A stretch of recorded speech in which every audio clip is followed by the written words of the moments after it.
Brothers and sisters, God is bigger than your storm. God is bigger than the loss of your loved one. God is bigger than the loss of your health. God is bigger than the loss of your income or relationship or family or future or whatever. God is bigger than all kinds of storm. Ano ang sabi ng Bible? With men, things may be impossible, but with our God, nothing is impossible. The title of the message that I would like to share with you today, in the first Sunday of August, is in the middle of the storm. In the middle of the storm. Have you ever been in the middle of a storm? Ikaw ba ay nakita mo na ang sarili mo sa kalagitnaan ng isang bagyo? Nung mga nakaraang araw, tayo po ay nakaranas ng pag-ulan. Hindi pa nga bagyo, habagat pa lang. But we had experienced torrential rain and flooding here in Metro Manila. In other places such as Benguet, sa Ilocos Sur, Ilocos Norte, they had experienced, yung sa La Union and Tarlac, they had experienced a tough and powerful storm during the past few days. Now, all of us will agree that storms are a part of life. Ang bagyo ay bahagi ng buhay. It's not all of life, but part of it. Pakisabi sa katabi mo, part of life. Sometimes it's a season of life. Sometimes it is a storm that comes and then passes. Sometimes we would have them for a moment and then we are going to experience calm and peace. And there are times that there will be additional storms that will be coming our way. Now let me ask you this morning, are you in some kind of a storm today? Ikaw ba ay dumaranas ng bagyo sa iyong buhay sa umagang ito? Are you in a situation when all of a sudden, life turned upside down? Now, in this sermon, we are going to look at the disciples in the middle of the storm. At titignan natin ang iba't ibang mga bahagi ng kwentong ito na kung saan we are going to see and understand some spiritual truth and principles that we can apply in our faith today. The first part of the story that we are going to see is the sudden drop. The sudden drop. Now, the first thing we're going to notice about this passage, and specifically about the disciples, is what we see as the sudden drop. Just before the event of crossing over on the other side, si Jesus po at ang kanyang mga disipulo ay naka-witness ng kapangyarihan ng Diyos. Jesus himself had multiplied 2 fish and 5 loaves at nagpakain po siya ng 5,000 kalalakihan. Hindi pa kasama ang bilang ng mga kababaihan at ng mga bata. Ang sabi po ng mga scholars, it would be amounting to 15,000 people during that day. Ang mga disciples had seen firsthand a powerful miracle that had taken place. Sino ba naman ang mag-aakala na sa 2 pirasong isda at 5 pirasong tinapay ay mapapakain ang libo-libong mga tao? They are coming up from some kind of an emotional high, some kind of a spiritual pinnacle, where they had experienced one glorious view of God after another. Magmula po sa Mark chapter 1 hanggang chapter 6, namalas ng mga disipulo ang iba't ibang himala ni Jesus. The healing of a demon-possessed man. Jesus healed a man with leprosy. Jesus healed many with various diseases. Jesus healed a dead girl and a sick woman. And Jesus fed the 5,000. Alam nyo, there are times in your life and in my life that God would allow this moment na kung saan we are just going to stand back and say, praise God for the many miracles that He has done in our life. May mga times po na talagang we have experienced powerful miracles, God's miraculous work, at talagang mapapapraise God ka. Ang ilan pa sa atin ay talagang mapapasigaw that God is good all the time. And God would allow certain moment for us to give Him thanks sa Kanyang ginawa. But then I also see that there are times when Jesus says, okay, it's time to move on. Pakisabi nga sa katabi, it's time to move on. May mga times naman na matapos nating maranasan ang himala ng Diyos at magpasalamat, God is telling us right then and there, tapos na yan. Move on ka na. Natapos na yung himala, tapos na ang pagpapasalamat, tapos na ang himala, we have to move on to the next miracle. But why? Bakit kaya may mga ganyang moment ang ating pong Panginoon? Why? Because we cannot live forever on yesterday's miracle. We cannot live forever on yesterday's miracle. God is always doing something new. Hindi pwedeng ikaw ay nabubuhay sa nakaraang himala. Laging merong bagong pagpapala, bagong himala, bagong biyaya ang Diyos sa ating mga buhay. What does the Bible tell us? His mercies, they are new every morning. May pagkilos palagi ang Diyos sa bawat isa sa atin. There is a new miracle, new lesson to learn from Him, new experiences and greater opportunity of knowing God more in your life and in my life. Now, Jesus acts forcefully and He constrained His disciples to get into the boat and to cross over the other side. Ano ang sabi ng Bible in Mark chapter 6, verse 44 up to 45? Si Jesus mismo ang nag-utos. Sumakay na kayo ng bangka at tumawid kayo sa kabila. Pumunta na kayo sa Bethsaida. Siguro kung iisipin natin, bakit kaya pinatawid ni Jesus ang kanyang mga disipulo at siya ay naiwan doon sa kabilang ibayo? Kung may magtatanong siguro sa mga disipulo, bakit iniwan niyo si Jesus? Siguro ang sagot ng mga disciples, well, He left us no choice. Wala kaming choice. Inutusan niya kaming umalis, kung kaya't kami ay umalis. Do you know that in our Christian life, there will be times that we are left with no choice. Pakisabi sa katabi mo, left with no choice. Dumarating ang pagkakataon sa buhay natin na para bagang wala tayong mga choices. Oftentimes, God presents the next thing before us and we don't get to choose. May mga panahon sa buhay natin na naka-experience tayo ng himala and on the following day, may problema. Pakitanong nga yung katabi mo, na-experience mo na ba? Kahapon lang, ang saya-saya mo. Kinabukasan, may pagsubok na naman. Kahapon lang, ang sigla-sigla mo. Naambunan ka na, may sakit ka na. Now, I don't know about you, but there are times like those that you're experiencing a mountaintop experience and then all of a sudden, you are left with no choice. You are facing a challenge in life. See, Joseph doesn't choose Egypt. It is, in a sense, chosen for him. Daniel doesn't choose Babylon or the lion's den. It is chosen for him. We are often left with no choice about cancer, no choice about unfaithful spouse, no choice about a wayward child. Wala tayong choice about the death of a loved one, a lost job, or a broken relationship. Yet, God providentially doing the choosing in our journey with Him in the faith.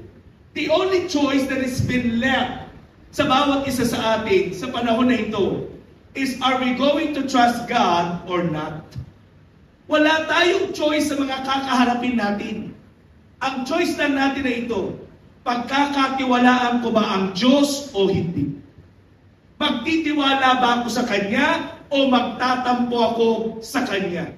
Kakapit ba ako sa Diyos sa Kanyang mga pangako o titigas na lang ang ulo ko at lalayo ako sa Panginoon? Pakitanong yung katabi mo, anong choice mo? Ba't ganun ka? Hindi ka na naman nakikipag-usap. Nagsasalita ka na naman mag-isa. Pakitanong ulit yung katabi mo, sabi mo, tanong mo sa kanya, anong choice mo? You know, nakakatawa yung Chris, kinalabit pa yun, sabi sa'yo, kausapin mo. You know, sometimes, God allows the storm in our life to teach us about His power. Nararanasan natin ang iba't ibang mga pagsubok sa buhay upang higit nating makilala at maranasan ang kapangyarihan ng Diyos. Now, sa buhay Kristiyano itong maliwanag, without difficulties, without trials, without stresses, and even failures, we would never grow to be what we should become as a disciple of Jesus. Hindi po tayo tumitibay sa panahon ng walang bagyo. Hindi po tayo tumitibay kapag ka-okay ang lahat ng bagay sa buhay natin. Kailan naranasan ni Pedro that he can walk on water during the time of storm? Kailan naranasan ng mga disciples ang himala ng paglakad ni Jesus sa tubig nung ang tubig ba ay kalmado? No! They had experienced Jesus' power when Jesus walked at sea during the time of storm. Ganon din sa buhay natin. Tumitibay tayo. Nababago ang buhay natin. Tumatatag ang ating pananampalataya sa panahon ng mga pagbagyo.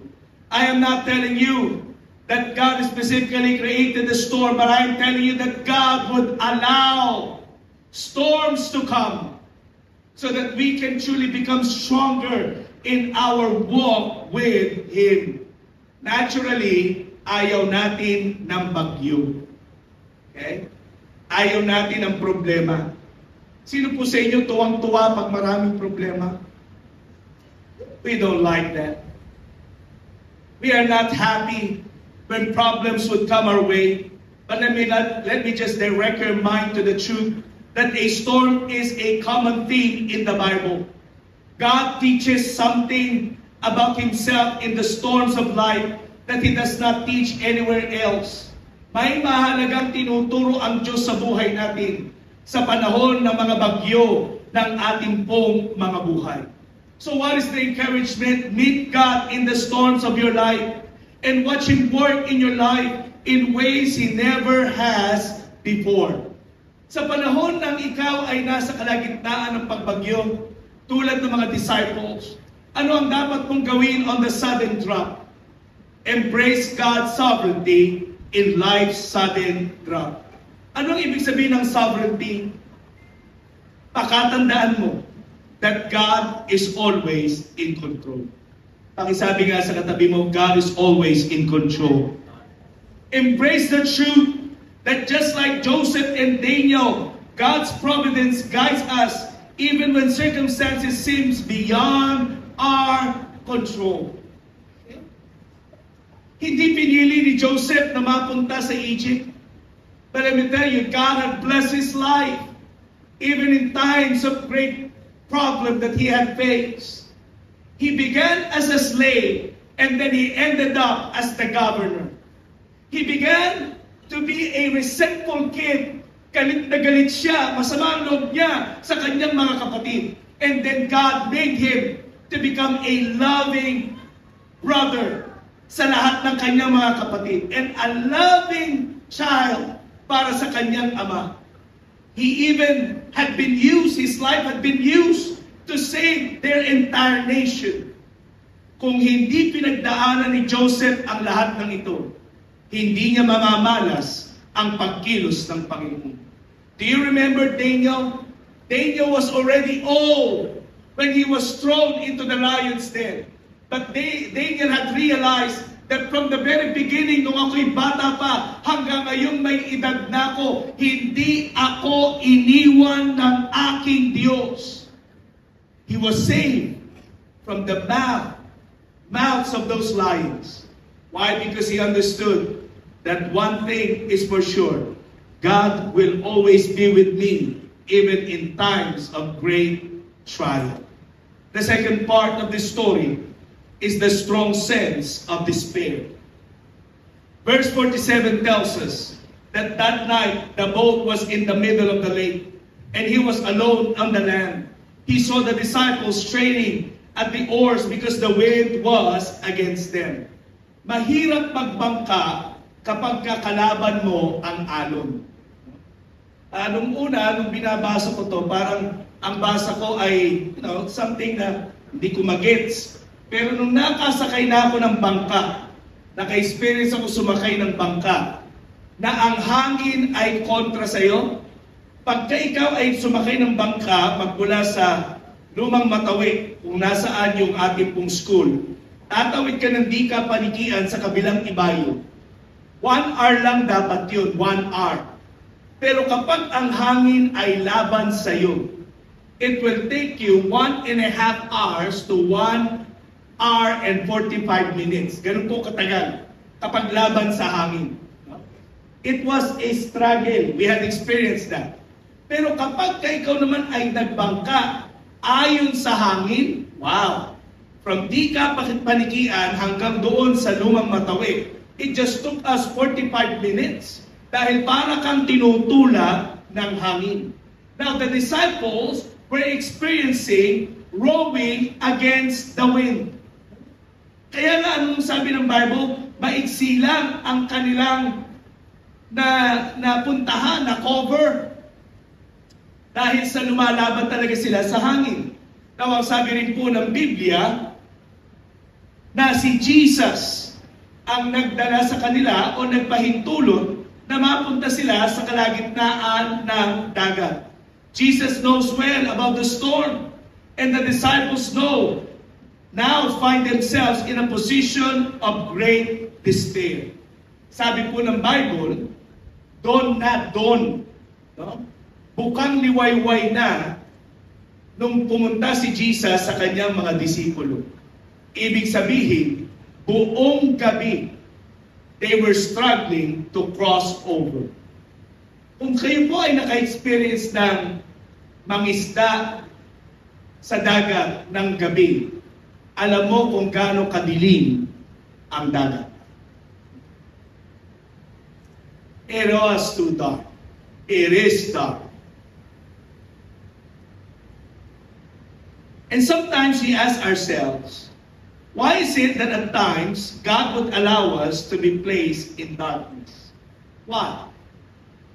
Bakit kaya may panahon na nasa bagyo ka na nga, madilim pa? Why? Why did God would allow such a thing to happen? Una sa lahat, darkness forces us to remember. Pag nasa kalagitnaan tayo ng dilim, napupwersa tayong alalahanin ang napakaraming mga bagay. Hindi na po madalas mag-brown out sa Metro Manila. Pero nung amin pong kapanahunan, lalo na nung 90s, naka-schedule ang brown out. Sino po sa inyo inabot yun? Na halos araw-araw may schedule ng brown out, taas po ang kamay. Okay? Alam niyo talaga itong kongregasyon na ito, napakababata. Gen Z ata itong kongregasyon na ito. Parang ilan lang kaming matanda rito. During the 1990s, talagang matindi ang brownout. So kami noon, nung mga bata kami, alam niyo, triname ko ang sarili ko kasi umaga may kuryente, tapos kadalasan gabi, kung kailan pa gabi, tsaka walang ilaw. Kasi ang sabi nila, para makapagpatuloy yung negosyo pag umaga, kaya may kuryente. So pag gabi, matutulog rin lang naman, magtiis sa init. No? Ang ginagawa ko, ang training ko ng bata ako, ganito. Sa umaga, tinatandaan ko kung saan nakalagay yung mga gamit namin. Para pagdating ng gabi, kahit madilim, alam ko kung saan kukunin. Sa aming magkakapatid, ako lang ang nauutosang bumaba. Para kunin yung ganito, kunin yung ganyan. Kasi bakit? Kabisado ko eh. What I've seen in the light, I remember in the dark. What I have seen in the light, I became familiar in the dark. Now, ano yung sinasabi ko when it comes to it forces you to remember? Sa panahon ng kadiliman, it forces us to remember, to lead, to trust, or to rely upon our God. Kadalasan inaayaan ng Diyos na tayo ay dumaan sa moment of storms and darkness para ano? Para maintindihan natin na wala tayong kayang gawin sa sarili nating kaparaanan, sa sarili nating lakas. Sa mga panahon ng kadiliman, dapat nating alalahanin, kailangan natin ang Diyos, kailangan natin ang Kanyang gabay, kailangan natin ang Kanyang kapangyarihan, kailangan natin ang Kanyang biyaya, kailangan natin ang ating Panginoon. Hallelujah! It teaches us to rely upon Him. Now, are you in the dark right now? If you're in the middle of darkness, it forces you to remember what you have learned from His Word in the light must be remembered in darkness. Secondly, darkness focuses our attention. Alam niyo ba, ayon sa pag-aaral, pag madilim, lalong tumatalas ang ating paningin. Pag madilim. Okay? Kasi sa kadiliman, pag merong maliit na ilaw, sabi ng pag-aaral ng science, ang nangyayari ay yung pupil ng mga mata natin would expand or dilate, allowing as much as light as possible to get into the retina. Yung mga bagay na hindi natin napapansin pag maliwanag, pag madilim, tsaka mo nakikita ng maliwanag. Kumbaga, kailangan pang, diba, sino sa inyo mga nanay, taas po ang kamay ng mga nanay. Kadalasan ng mga anak po natin, pag may hinahanap, ano ang unang ginagawa? Nay! Ma! Saan yung short ko? Saan yung notebook ko? Saan yung bag ko? Okay? Ang liwa-liwanag, pero hindi makita. Pero pansinin mo mga anak, kung kailan madilim, patay yung ilaw, ang bibilis bumaba niyan. Patay ang ilaw pero nakita kagad yung notebook. Kasi bakit? Hindi dahil sa takot. The more they want to see or notice the details, kasi maliit lang ang ilaw, medyo madilim. Now, anong kinalaman nito pagdating sa ating buhay spiritual? Maraming pagkakataon, maraming tinuturing si Lord sa atin, hindi natin pinapansin. Maraming gustong ipakita sa atin si Lord, pero dahil okay ang buhay, okay naman, pastor. Maanwan, pastor. Hindi natin napapansin.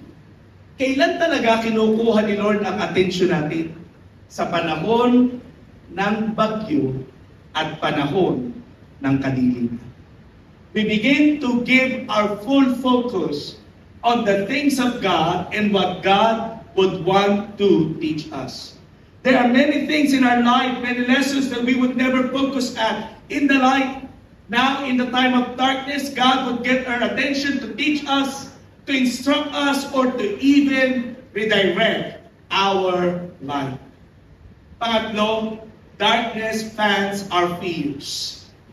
Ang darkness po, parang pinapaypayan ang ating mga takot.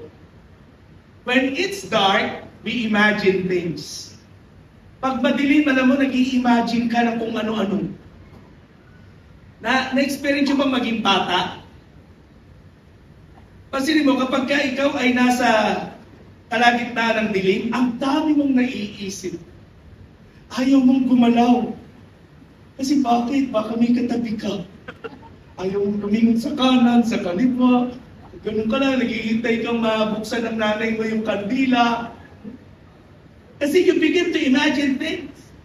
Lumaki po ako sa bahay ng tiyahin ko, malapit kami sa sementeryo.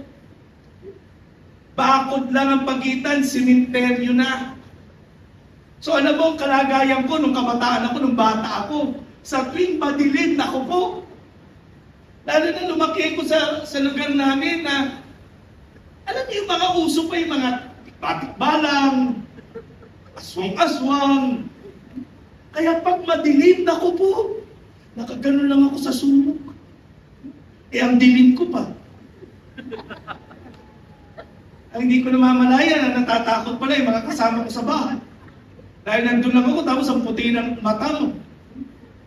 I was thinking, lahat ng kinukwento sa akin, ako po ako paglingon ko dun sa pintuan, sa bintana, konting kaluskos. Pati pinsan ko sa konting kaluskos, takot na takot. Kasi bakit? We tend to imagine things in the dark. We tend to imagine things. At alam niyo po ba kung ano pa ang ginagawa ng darkness sa buhay natin? We play the game of what ifs. Alam niyo yung what ifs? Paano kung pag may problema tayo, iniisip kagad natin paglala. Paano kung lumala, naubo ka lang. Naku, TB. Paano kung TB pala? Di ba pa-check up ka? Ang dami nating iniisip paano kung pag meron tayong matinding pangangailangan financially, pag medyo nagka-problema tayo financially, iniisip natin kagad, paano kung mawala to, paano kung mawala yan, paano kung mawalan ako ng trabaho, paano kung hindi pa man nangyayari, namamatay ka na. Saan ka namamatay? Namamatay ka ng kakaalala, kakaisip. In the darkness, we tend to imagine things. We tend to play the what-if game. Now, what is it that we have to do at those moments in darkness? Sulat mo to, tandaan mo. Stop thinking of the what-if scenario and start to think what is reality.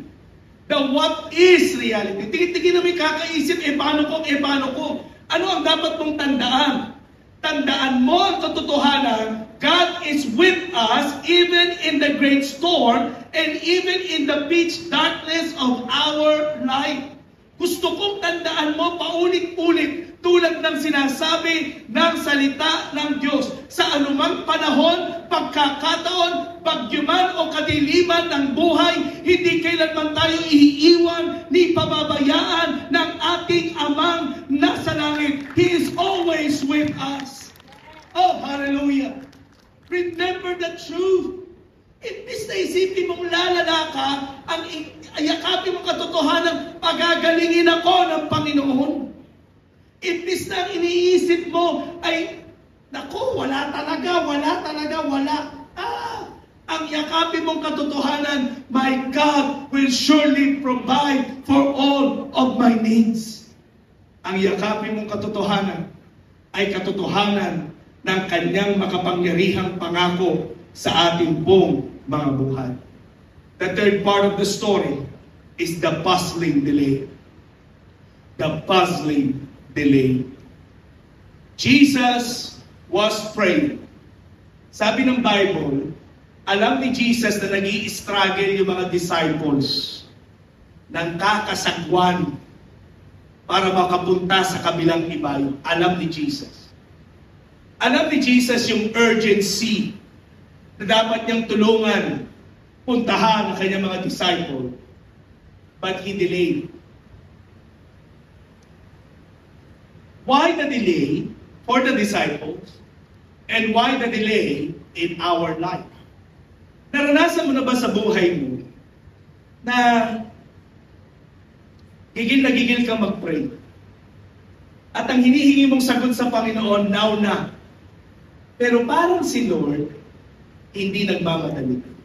Pakitanong nga katabi mo, na-experience mo na ba? Na-experience mo na ba na para bang si Lord delayed sa kanyang pagtugon? Why the delay for the disciples? And why the delay in our life? Now, I'd like to share at least 5 things, 5 reasons why God would allow us to experience delay sa ating pong mga buhay. Una, we grow to know and trust Jesus' person through the delay. Lalo nating nakikilala kung sino si Jesus sa mga buhay natin, kung sino talaga siya sa mga buhay natin sa panahon ng delays. Now, I would like to go back to the story na nung si Jesus ay nagpakain ng 5,000 katao with 2 fish and 5 loaves. Lahat ng tao gusto na siyang gawing hari. They were clamoring, let us make Jesus king. Saan ka ba naman makakakita na a-attend ka lang ng Bible study, may libre kang tinapay, may libre kang isda. Hindi ka magtatrabaho, may pakain pa. They want Jesus to become their political king, political leader. They want Jesus to deliver them from the hands of the Roman Empire. Ang tingin nila kay Jesus, political savior. Kaya anong ginawa ni Jesus? Pinersa niya ang mga disipulo niya, magsisakay kayo ng bangka, magsitawid na kayo bago pa kayo mahawa sa paniniwala ng mga taong ito. That's the wisdom of Jesus. Remember, kasama nila si Judas. Kasama nila ang mga zilot. Alam niyo yung mga zilot? Yung naniniwala sila na dapat labanan ang Roman Empire during that time. So alam ni Jesus na may tendency yung mga disciples na maniwala sa maririnig nila. That's why Jesus asked them to go to the other side by a boat and wait for Him there. Okay? Bakit? At bakit kaya na-delay? These disciples have this thought that Jesus can feed the 5,000, but they don't have the thought that Jesus has a power over nature.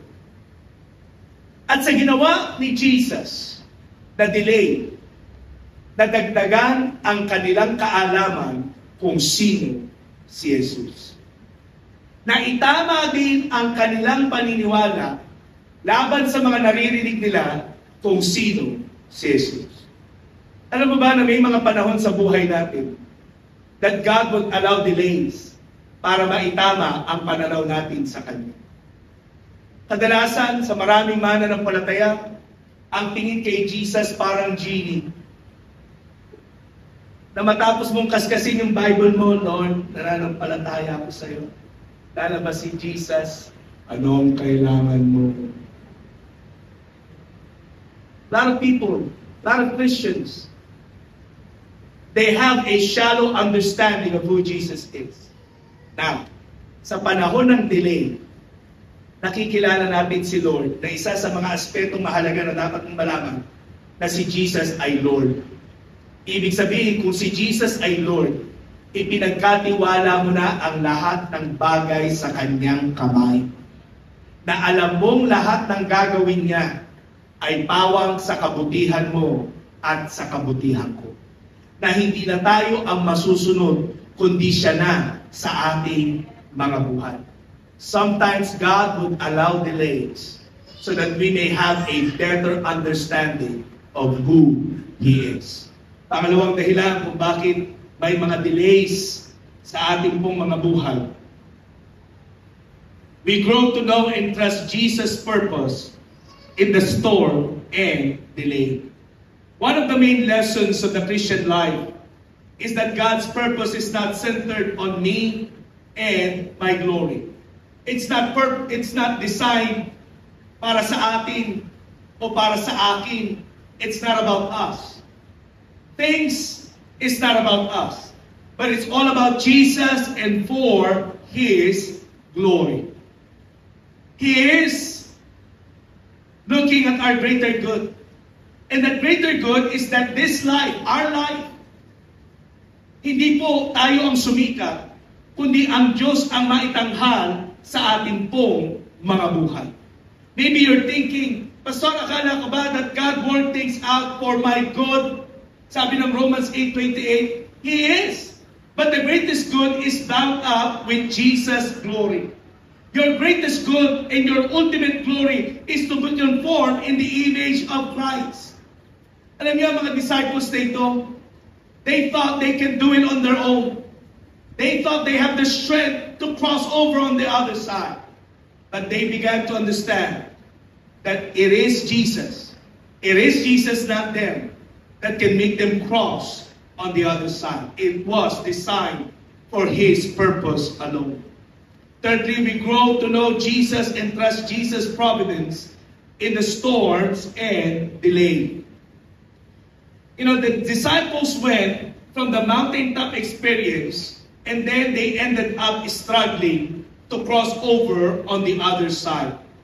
Sabi po ng pag-aaral, 4 miles lang ang kanilang na-row.